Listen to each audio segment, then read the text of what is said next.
Good evening, lovely folks, and welcome back for another review of The Baby. Jumping into episode 7 today. The Curse.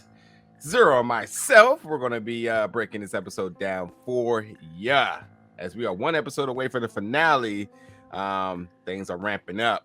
A lot of questions still at bay for me, but we'll see if we can get these things all squared away. If not, at least this week, next week we should.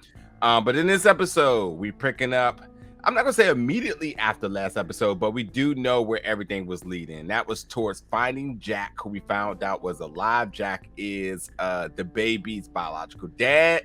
After an incident that appeared that he had died, hitting his head, falling down the steps, it's found out that he is alive now. And beyond that, Mrs. Eaves basically says, well, I'm pretty sure I know how this all has come about. I put a curse on him, which we saw in one of those episodes, probably like episode 5 or something, where we've seen the confrontation between her and Jack in terms of trying to provide some freedom for her and Helen to live their life.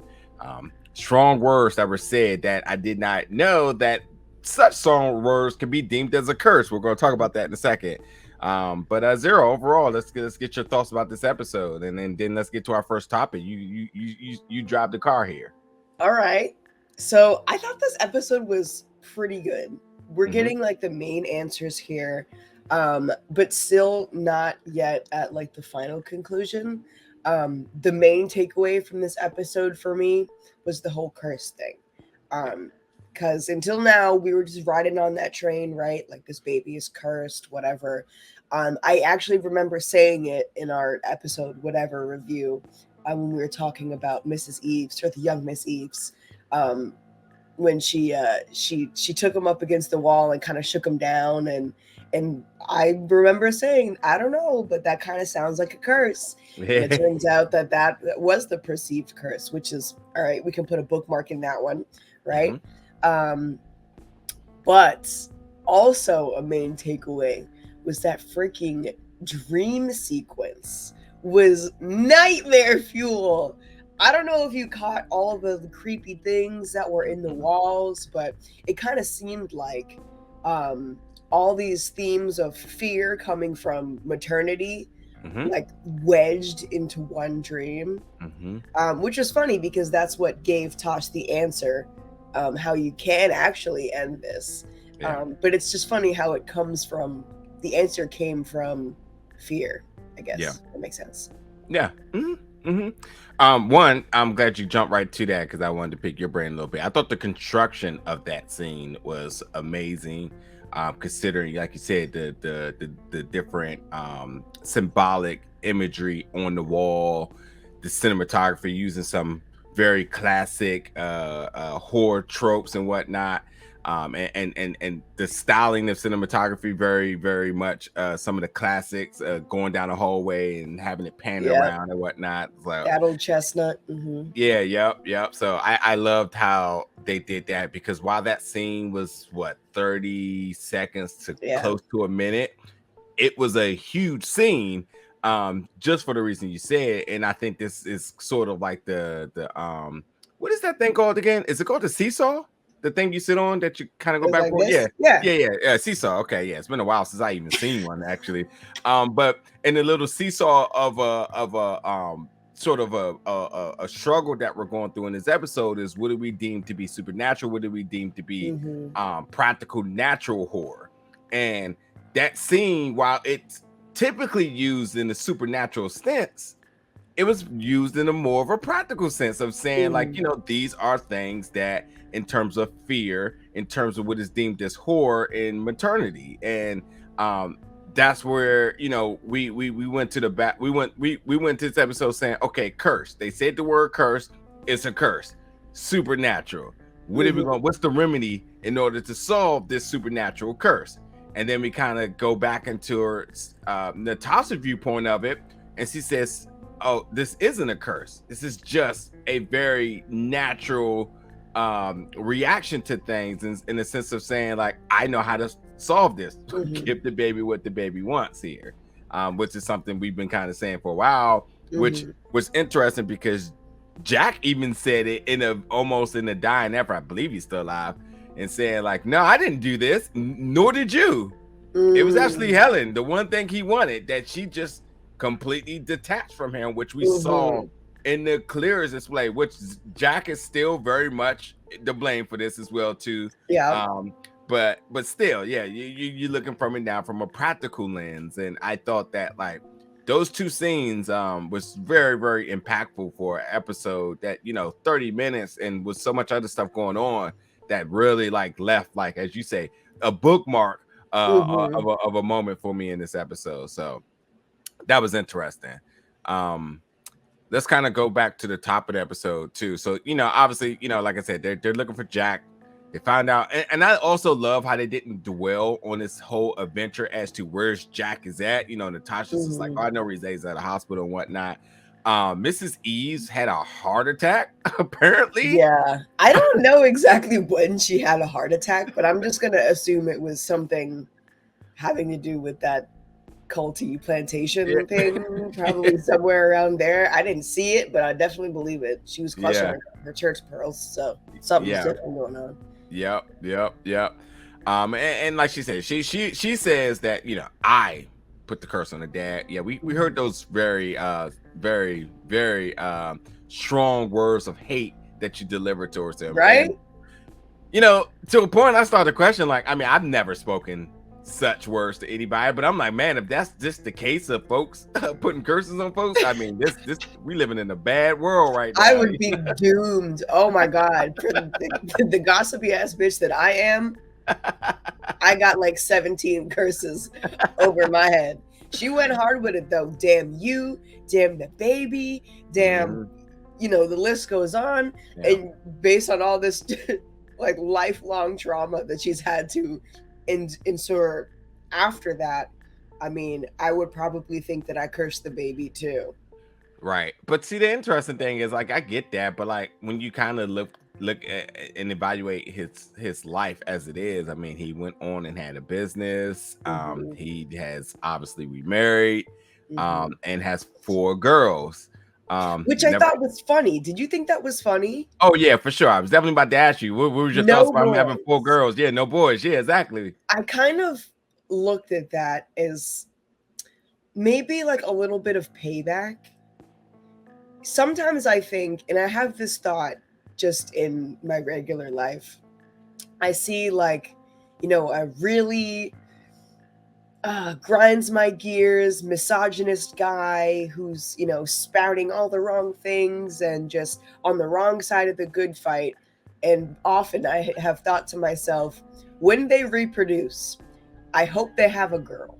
Yep. Because when you have a girl like in your possession as a daughter, maybe could help change the way you think about life in society, like forcing you down that path. So I do think it's funny that he had 4 girls. That's 4 chances, which will definitely have you, looking at the world a little differently with pro-choice, and because now you can directly relate. So I was kind of thinking of this as like when the 4 girls came out of the bathroom, right, and Mrs. Eaves was looking at their t-shirts and everything.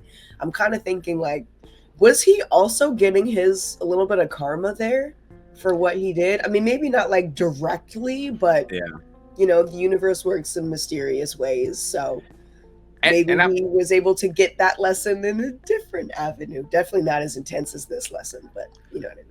And I mean, I've heard the commentary of folks saying like, "Oh, I'm cursed. I'm never going to have, whatever the sex that they're trying to get," which I'm just not a fan of at all, to be honest. Like, to tell you what really grinds my nerves is the folks who act like that, who like, "Oh, I really wanted a boy," and then they get a girl, and I'm just like, That's what you get for setting up this gender reveal, and now you look upset in front of everyone, and it's super embarrassing. Yes, imagine your kid not even being here yet and you're already disappointed. Like like for real.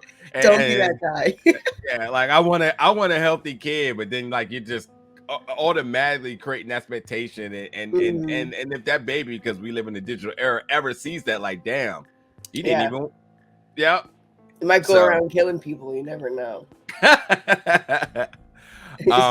But it was interesting tidbit. They said like, you know, her words could cause a curse and whatnot. But I mean, like, let's kind of look at this from a like more of a psychological standpoint here. Mrs. Eaves is obviously looking for answers in every direction. Mm-hmm. She's, you know, she at a time seems like she's kind of like blaming herself, blaming others. You know, she's searching for Helen, and she finds, you know, the truth about Helen. And, you know, she's been following this baby for years and generations, and seeing the wrath that this baby's leaving behind, and just really have not been able to get an answer.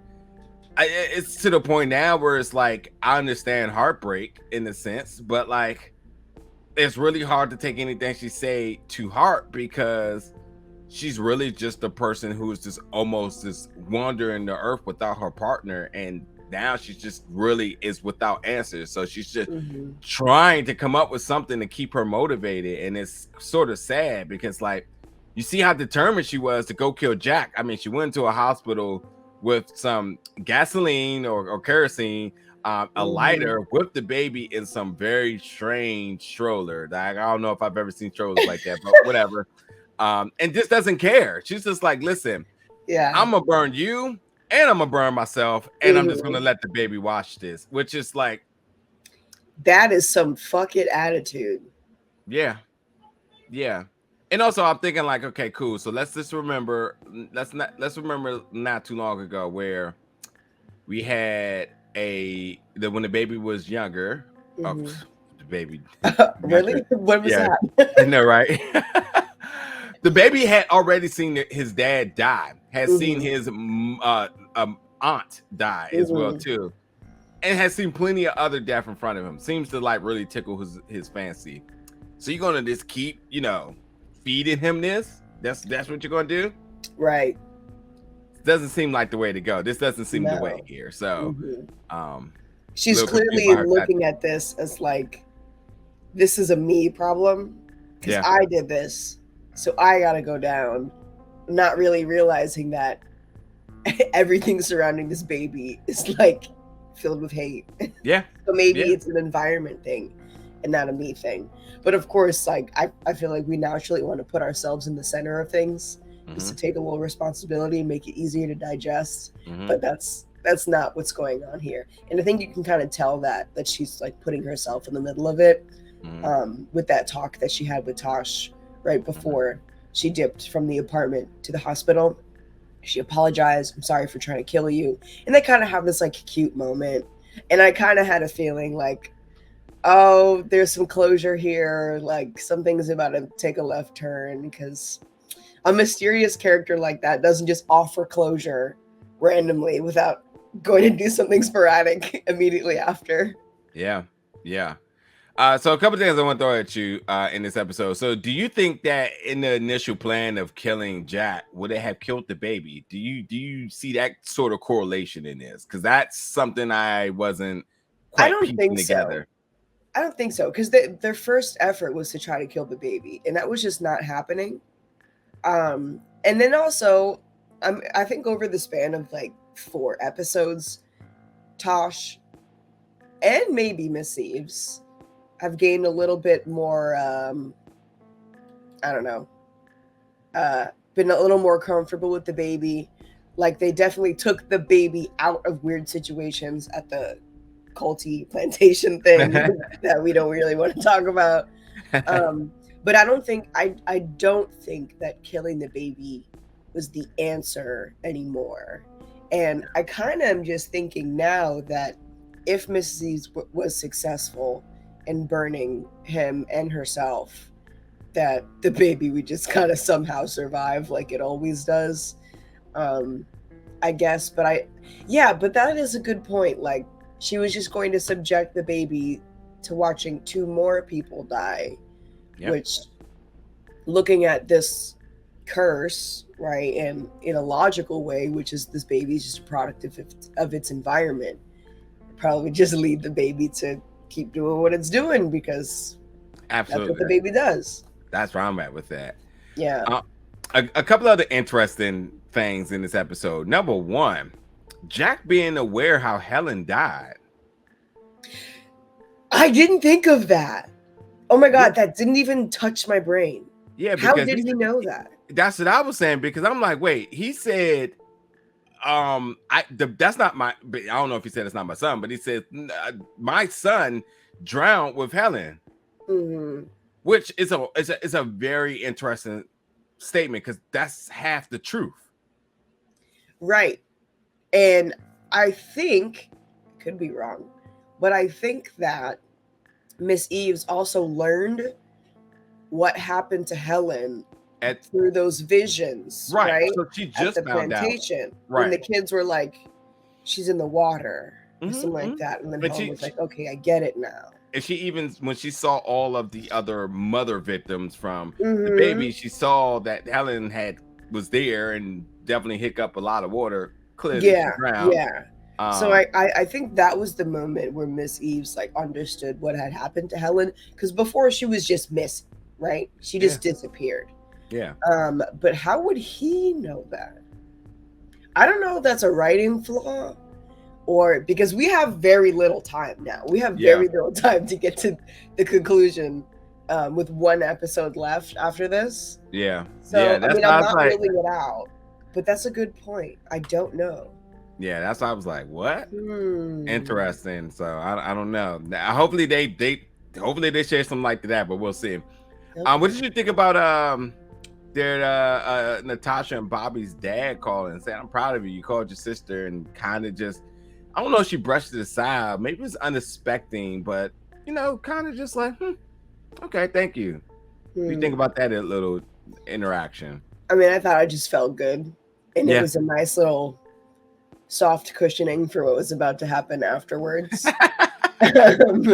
Honestly, I don't really understand the point of the phone call yet. I mean, I understand why he called her, but in the grand scheme of things, in terms of storytelling, I'm not exactly sure what it was, especially because either directly before or after, I'm not sure, we see Bobbi completely blow up the audition. Which is definitely something there. And by the way, I'm still holding my totem of Bobbi means something.